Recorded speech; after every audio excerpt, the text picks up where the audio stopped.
Good morning বন্ধুরা সবাই, তোমাদেরকে দেখো না, সকাল সকাল আমার মুডটা খুব খারাপ হয়ে গেল। এখন আমি কি করব বলো তো? আমি সকালবেলা আর পুরো গ্রাউন্ডটা, এই যে গ্রাউন্ডটা আছে না, পুরো গ্রাউন্ডটা আমি পরিষ্কার করি আর ঝাড়ু দিই। তো তো হচ্ছে একটু পরিষ্কার করতে গিয়েছিলাম।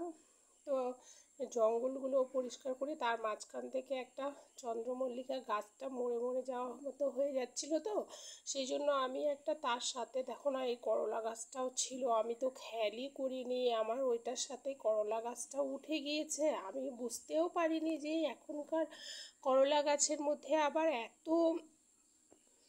এতগুলো করলাও হয়ে আছে, দেখা যাচ্ছে না? ছোট ছোট এখানে অনেকগুলো করলা হয়ে আছে, জানো? এইখানটাতে এই দেখুন একটা বড় করলা, এই যে একটা বড় করলা হয়েছিল, এটা কি সুন্দর লাগছে দেখতে বলো।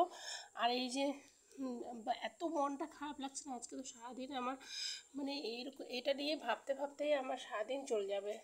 ভালোই লাগছে না, খুব মুডটা অফ লাগছে। এখন তাও দেখুন শেকড়টা দিয়ে, এই যে শেকড়টা, এটা লাগিয়ে দেওয়ার চেষ্টা করব, যদি হয় তাহলে হলো কোনো টবের মধ্যে লাগিয়ে দেবো। তারপর যদি হয়, এই যে অনেকগুলো বেগুন গাছ কিনে এনেছিলাম অনেক দিন আগে, 2 বছর আগে।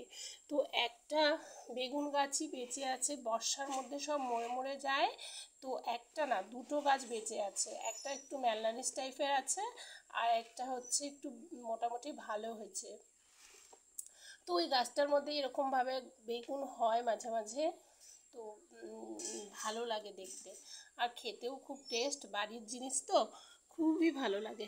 একটা গাছের মধ্যে লেবুটা বেঁচেছিল, এই যে অনেক লেবু খেয়েছি, আবার ছোট ছোট লেবু হচ্ছে, আর একটা লেবু এই যে আছে, আমি এখন ছিঁড়ে আনলাম। এত মুখটা অফ হয়ে গেছে না, লেবুটা বড়ও হয়ে গেছে, লেবুটা পেকে পেকে যাচ্ছে, তো ওই জন্য উঠিয়ে আনলাম। আর কালকে আমার বর হচ্ছে আমার ওর বাপের বাড়ি গিয়েছিল, আমার শ্বশুর বাড়ি। তো আমার শ্বশুর বাড়িতে তো অনেক তাল গাছ আছে, না একটাই তাল গাছ আছে, একটা না দুটো তাল গাছ আছে। সেই তাল গাছের মধ্যে তাল হয়েছে, আমাদের 4টা এনেছে, তো আর একটাও আছে। এই 3টে আমি তোমাদেরকে দেখাই। দেখো আমার শ্বশুরবাড়ির তাল খুব টেস্টি হয়, কিন্তু একটু তেতো তেতো ভাবটা থাকে না, আর ভেতরের কালারটা এত সুন্দর না। তো হচ্ছে আমি আজকে এই তালগুলোও বানাবো। কিনে আনা তালগুলো তো অতটা ভালো হয় না, বাড়ির তাল, কিন্তু পারতেই পারিনি, লোকই পাওয়া যায় না, গাছের সামনে যেতেও পারে না, লোকও কেউ উঠতেই চায় না, সেজন্য আছে তো প্রচুর তাল, কিন্তু ওখানে থাকা হয় না। তো ওখানকার লোকজনরা সবাই নিচে পড়ে, পাড়িয়ে পাড়িয়ে খায়, সবাই খায়, ঠিক আছে, কিন্তু আমরাই খেতে পারি না।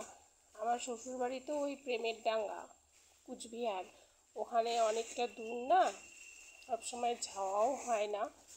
তো আমার খুব খারাপ লাগছে গো, দেখি করলা গাছটাকে লাগানোর চেষ্টা করি, ওই করলা গাছের শেকড়টা আমি কোনো গাছে মানে মাটির নিচে দিয়ে দিই, যদি বেঁচে যায়। মনে হয় তো বাঁচবে না, কেন কি ওরা খুব সেনসিটিভ হয় তো। আর গাছের মধ্যে উঠে উঠে গিয়েছিল, লেবু গাছের মধ্যে পুরো বেয়ে বেয়ে উঠে গিয়েছিল। আর এখন লাগালে হবে নাকি, আমার তো খুব মনটাই খারাপ লাগছে, কান্না কান্না পাচ্ছে। ওই দেখো না, আর একটা কুমড়ো গাছকেও আমি নিচে নিচে দিয়ে দিয়েছি।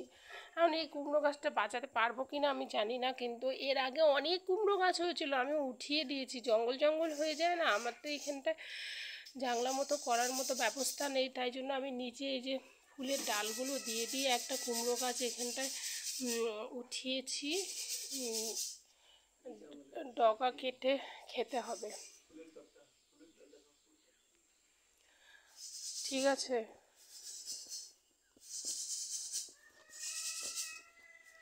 ভালো লাগছে না।